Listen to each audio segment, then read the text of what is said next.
Ladies and gentlemen, my friend Renee talking to me on Mother's Day. What's happening, Renee? Tell me everything. Oh, well, I'm doing okay today. Okay. Just trying to get through the evening of settling down, getting dinner fixed. But I am Renee Earle, and I'm 51 years old, and I have 2 children. I'm a widowed single mom. Been widowed now for, I'm trying to think, I'm counting. Now for almost 21 years, and raised the kids since they were been about 5 and 7 by myself. Kids were doing pretty good, missing their dad, not really understanding what happened, but they, I think I helped them to grow up pretty strong and secure about who they are.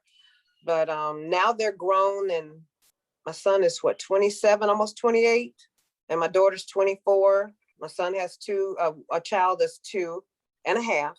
Nia is almost 3, and my daughter Stacy has a 6-month-old.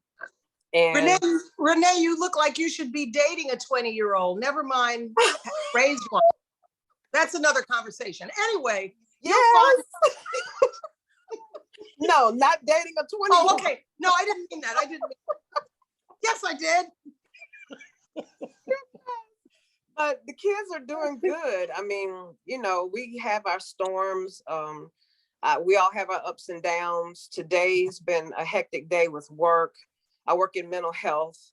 What do you do? What do you do? I'm a medical assistant, so I have to triage the patients, ask them questions if they're new patients, do what's called the GAD-7 and the PHQ-9, which ask them questions about how they're feeling, about their depression, their anxiety, and get them ready for the doctor to start the visit with them, and go over medications, pharmacy, drug allergies, all that good stuff.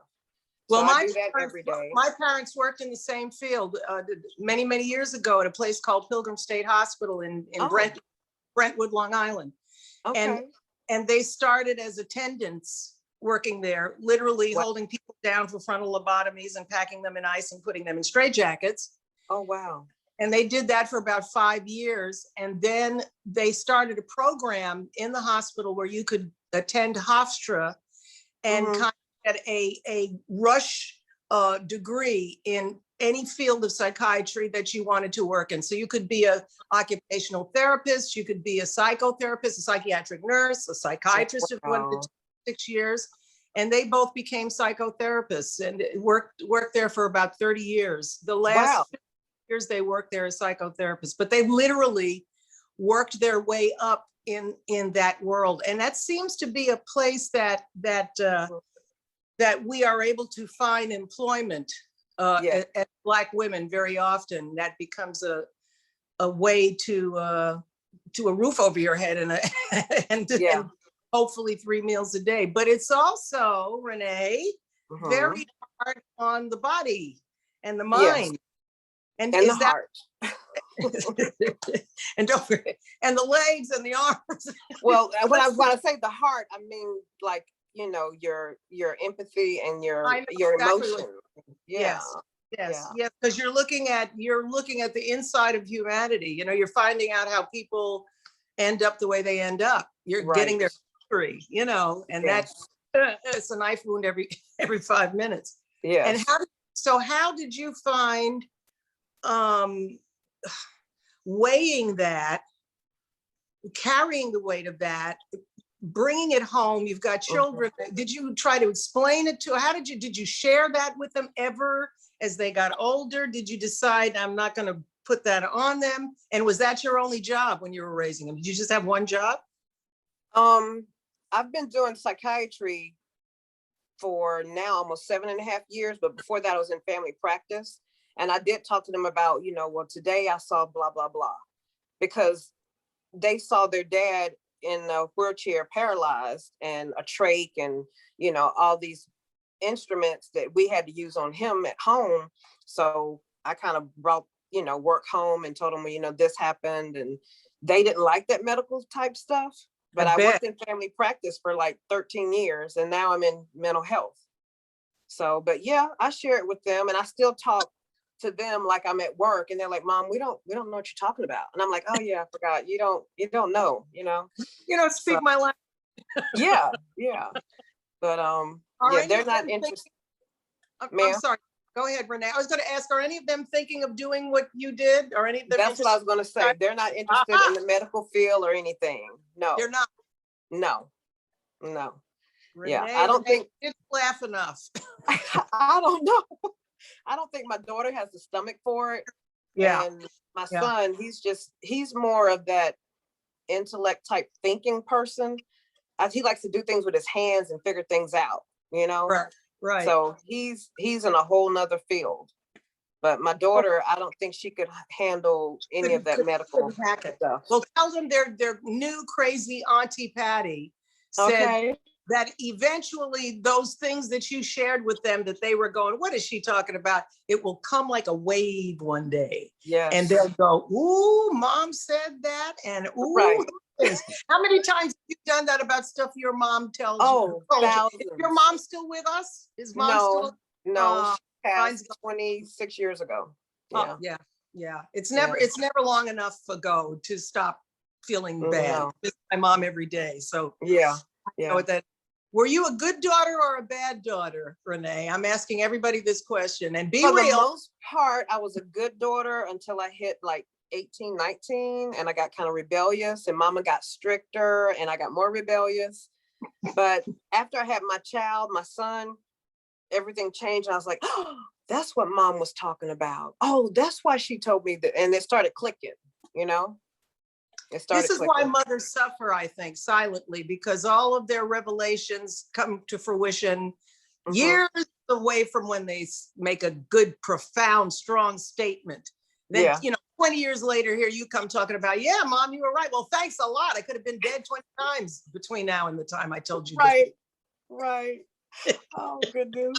So let's talk about COVID for a minute, because you're already telling me that you've lost your and now let's get honest, because I also have this discussion a lot with my older women friends who are widows.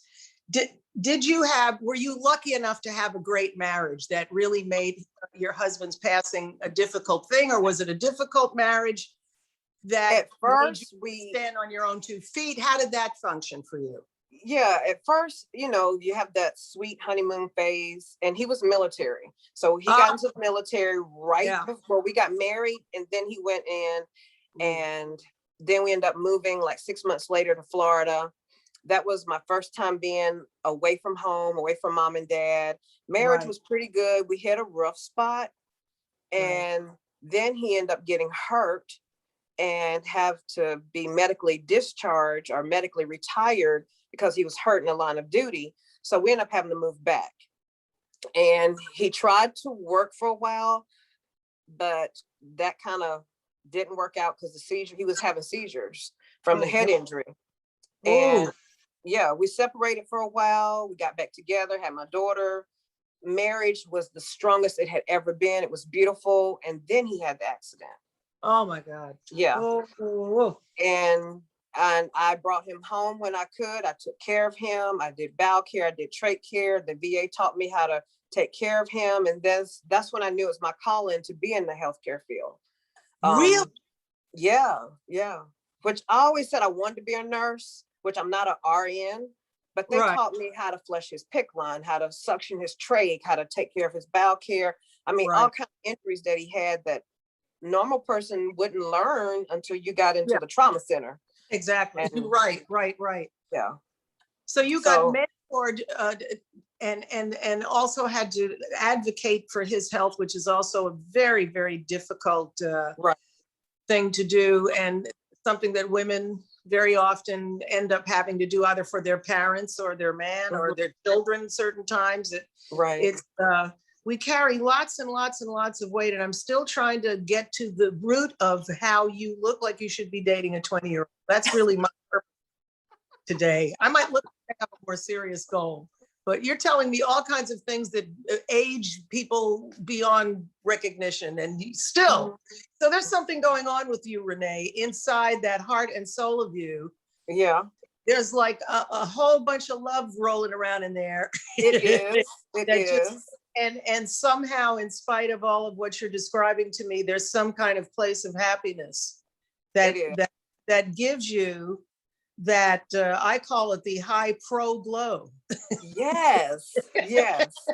I have this ball of energy where I'm always happy. I'm always excited. I do get tired, but I love to laugh. And Yeah, me whenever I too. can make you laugh or make you feel better, it makes me feel better. And that's Yeah. just my common nature. And I've been told, oh, you're too nice. And I'm like, what? I'm like, this is me. I don't know any other way to be. Right. And that's just me. I just like to have fun. And if I don't laugh or cut up or smile, even though I'm busting my butt doing whatever it is I'm doing, if I don't do that, something's wrong. And even when I'm tired, I gotta have that time to relax and unwind and laugh. And Laugh laugh. is like my medicine. That's my Me too. medicine. Me Besides too. music, I love my music, but laughter is my next medicine. Renee, we need to write a book. We need to write a book. Okay. We know how to do this stuff. No, it's so true. You know, they've proven scientifically that even if you fake laugh, that it energizes your endorphins and makes you physically, neurologically happy. Hey. Even if you fake, like if you go ha ha ha ha, and actually, if you fake laugh, you'll start laughing at yourself from fake laughing. It's really kind of a great approach if you're just really feeling down. I found one of the things I did during COVID. I had I can't remember where I saw this guy. I think he was on Oprah's show. This is years ago, and he was a doctor, and he was diagnosed with cancer, actually terminal cancer. And he was in the hospital, and he was all, you know, tubes coming out of everything, and they were testing everything. And being a doctor, he was a horrible patient. Right. And he pulled everything out, IVs and everything, and said, I'm out of here. And he left, and he went to the nearest, and we know how old the story is, went to the nearest video store and rented all of the comic movies that he could rent at one time. And he rented, he got a room in a motel, and he put the blinds, and he watched, like, I don't know, 50, 60 comedy movies. Wow. That's all he did. He just watched comedy all day, all night for weeks. Long story short, his cancer miraculously went away. Yes. So what I did, remembering that story, and I send a message, hi, Dave. That's for Dave Chappelle, who I know a little bit, enough to wave hi to him. I would start my day with Dave Chappelle. Go to Chris Rock, a little Richard Pryor, some Lenny Bruce, and just like all the great comics. Yes. And that's how I started my day that way about a month into COVID, and it really became a fun thing to do. And then I started making a list and passing it on to all my friends, and then we'd watch these comedies and we'd talk about them, and it's just a wonderful kind of bounce off point to get your head into something that's just fun and silly and wonderful, and also sometimes to go through things that you want to really take seriously at the moment, but if you sit down with them for a minute, you'll start laughing. Yes. You know, I find the older I get, the more I laugh at myself. I really laugh at myself a lot now, especially for things I did when I was young. It's like, why are you still alive anymore? I know. It's like, what was I thinking? You know? What was I thinking? You want to share one of those with us, Renee? One of those what was I thinking moments? I'll never tell.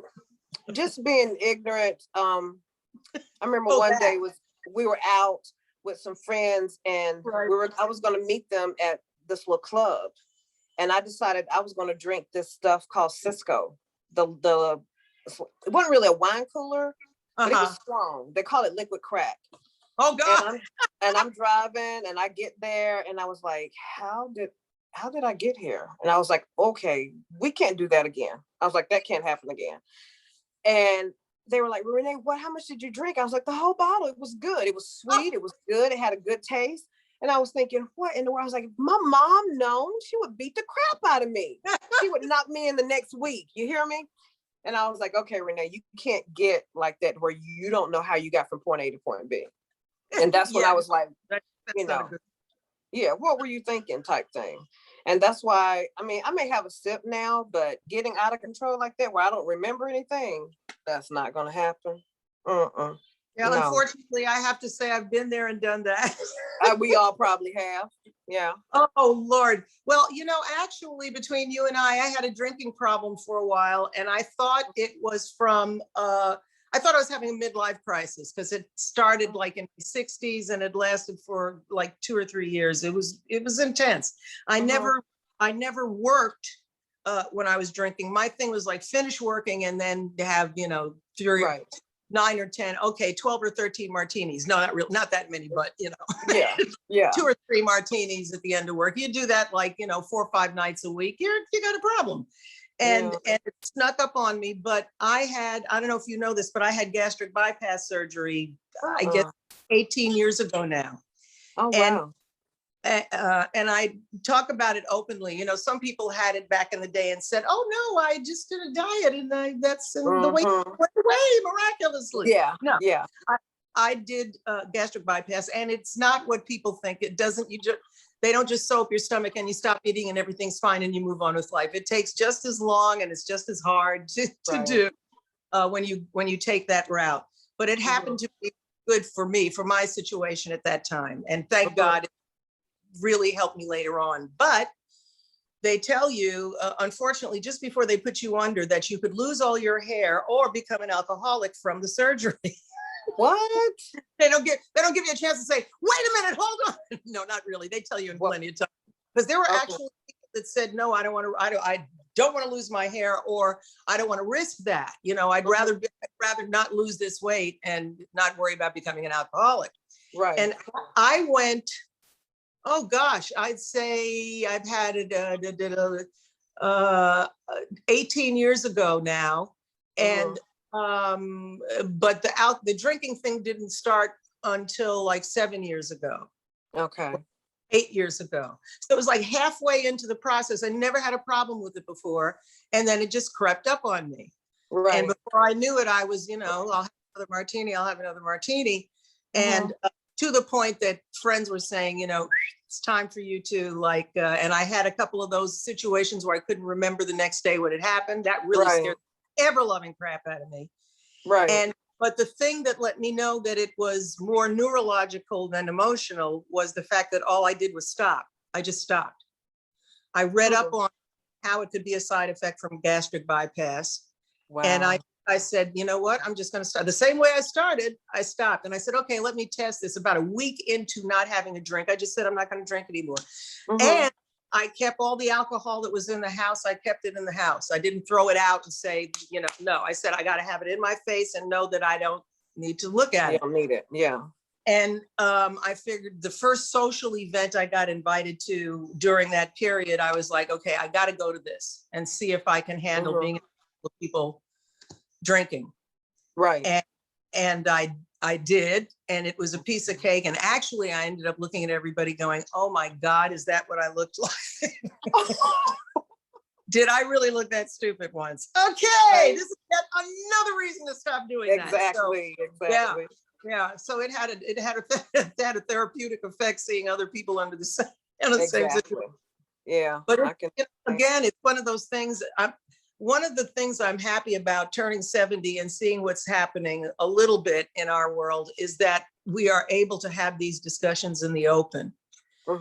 Because I think it makes you feel more human. I think it also lets you know that pretty much everybody's going through some degree of what you're enduring. Yeah. And usually if you can compare notes, you can get some pretty darn good advice on what to do next, Right. Just because you've accidentally run into an answer. Exactly.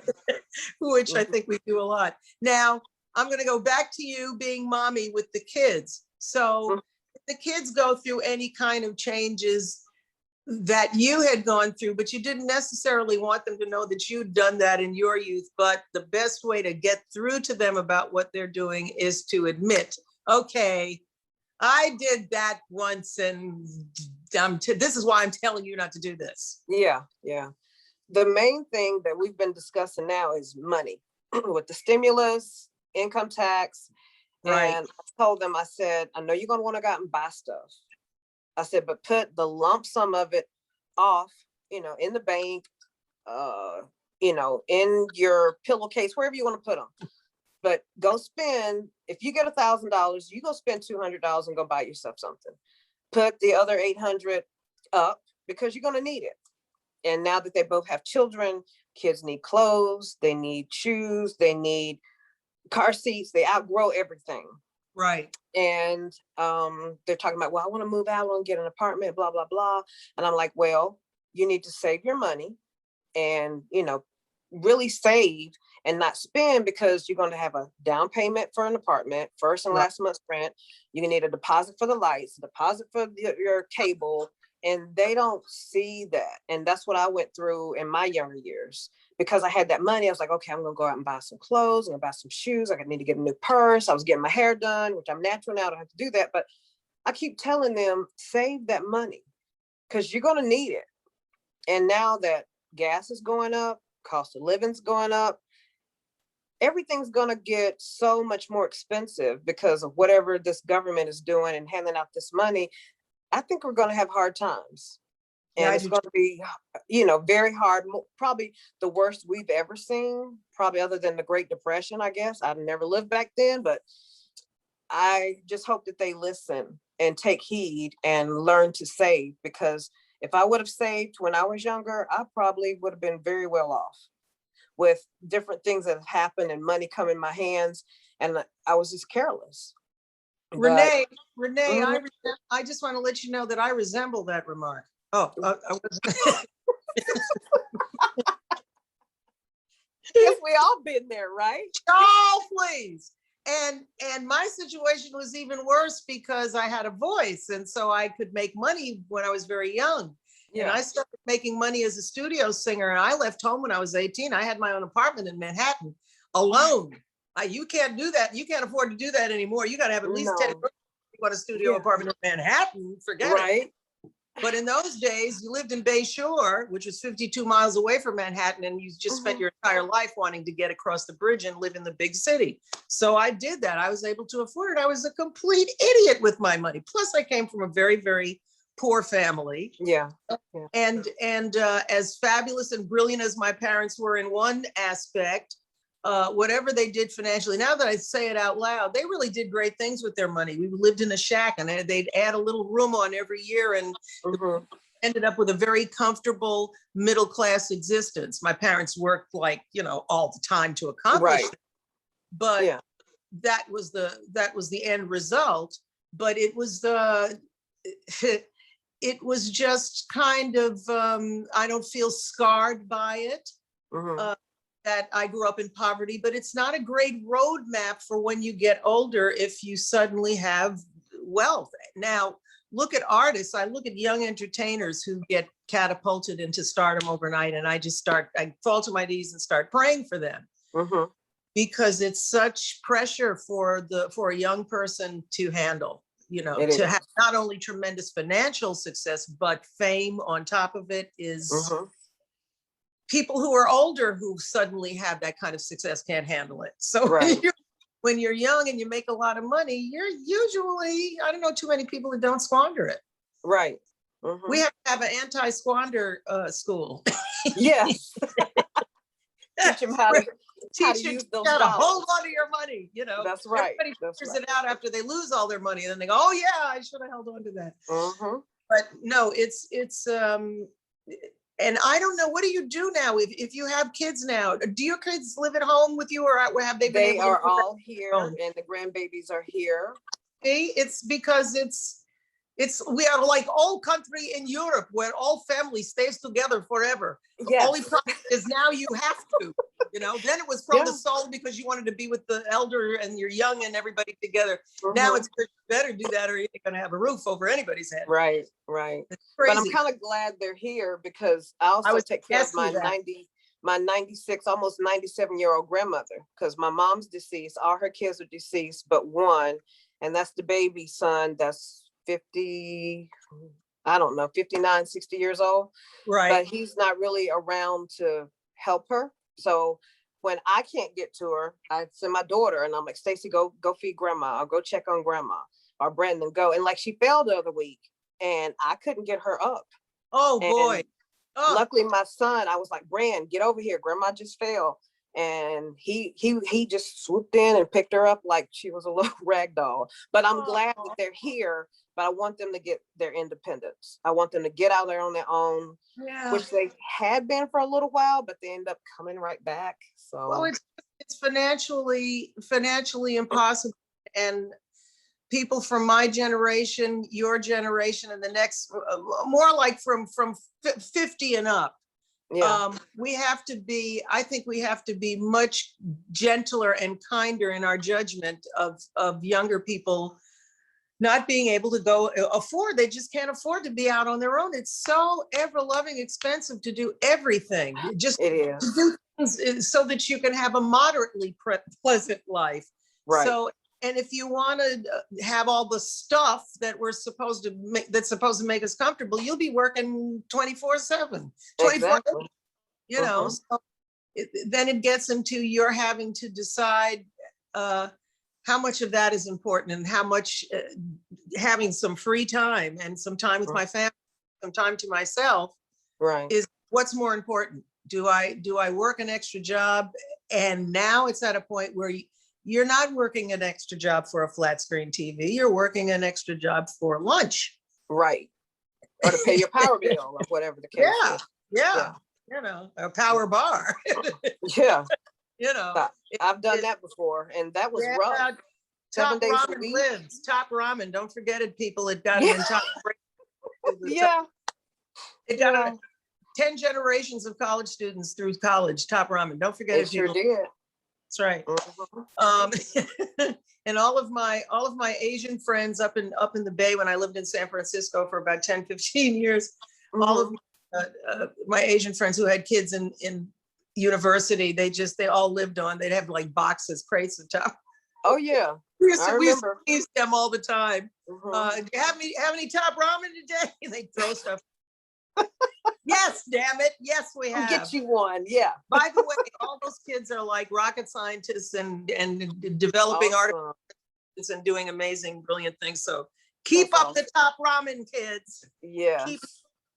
But so what do you think, Renee? You have been through it all. You've had loss. You've raised your children, which I think is probably the most amazing feat in life. I have no husband and no children because I'm just, as they used to say in Barbados, where my granddaddy come from, I'm a lazy donkey. I don't want to take care of nobody because I can barely take care of myself. So I say to you at this point, how are you looking into the future and how are you feeling? Just how proud, how high is your chest when you get to talk about raising two wonderful, terrific, loving human beings? What is that like? I'm a very proud mom. I think I did a very good job raising them. They have morals, they have heart, they have character, they're smart. I think I've done a very good job under the circumstances because I wish, their father, my husband, could have been here to help raise them and nurture them and see them now and see the grandbabies, but that was not God's plan. But I'm getting to that place in life where I feel like I can breathe now because I don't have to worry about getting them to soccer practice, getting Brandon to football practice, or getting her to dance or whatever. And now I'm focusing on me. up and down relationships, never remarried, but now have this awesome man in my life that I never thought I would have. I thought I was going to be single, not dating anymore, because I just kind of got tired of dating, got tired of disappointments. Yeah. But God put this person in my life, and I was not looking for anybody. And I call him my breath of fresh air. And he's just like my peace. And he's my calm when I have my storms, He can always talk me down. So now I'm just like, oh wow, God, this is what you have for me the whole time, and I didn't know it. I was like, oh my God. So I'm really like kind of relaxed now. I feel like a totally different person. I haven't felt this carefree in a long time, because it was a pressure for me to get the kids raised, get them out of high school and make sure they can function on their own. And now I know they can live without me. Right. That makes me feel better. That I've taught them as much as I could, Do they think you've lost your mind in any way at this point? No, but they know their mom's a little touched. They know I'm a little crazy. And I tell them, didn't you get that in the manual? They didn't tell you your mama was crazy? I'm going to say, do you get to hear it? There's like a whole tonality attached to it, and it goes like this. Mom. Oh, yes. Yeah. Yeah. I get that. To hear that one? It's like a song. Mom. Oh, yeah. Yeah. Yeah. Well, that means you're doing your job. You remember that. Yes. You're right. You're right. Well, when they get to the point where they don't look at you and go, what is she thinking? That I give you 5 more years from the age you're telling me they are now, when they'll start calling you like 3 times a day going, ooh, you said this was ooh, girl, Mom, why didn't I listen? Ooh, but I hear you now, Mom, I hear you now. Me and my son had that conversation yesterday, because Nia, his little girl, is 2.